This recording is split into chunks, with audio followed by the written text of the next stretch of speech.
Un ritorno al passato. Il cardinale Francesco Montenegro, arcivescovo di Agrigento e da oggi il nuovo presidente della Commissione Episcopale per il Servizio della Carità e della Salute, in pratica presidente della Caritas Italiana e della Consulta Ecclesiale degli organismi socioassistenziali, incarico che Don Franco ha ricoperto da vescovo dal 2003 al 2008 e che ha lasciato pochi giorni prima di prendere possesso della diocesi di Agrigento il 17 maggio di 7 anni fa.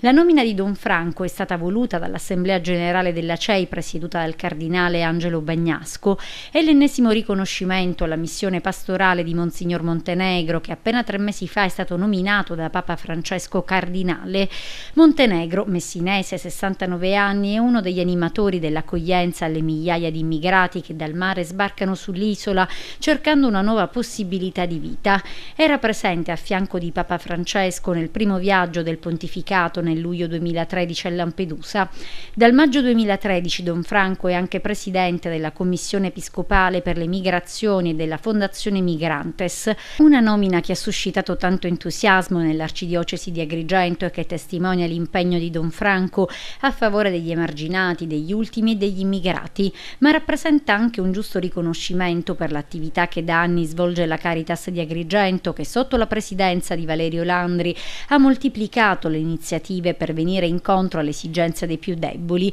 una su tutte la nascita di Mondo Altro, la creazione di una mensa e di un dormitorio. La nomina di Don Franco a presidente della Caritas Italiana ovviamente ha suscitato tanto entusiasmo.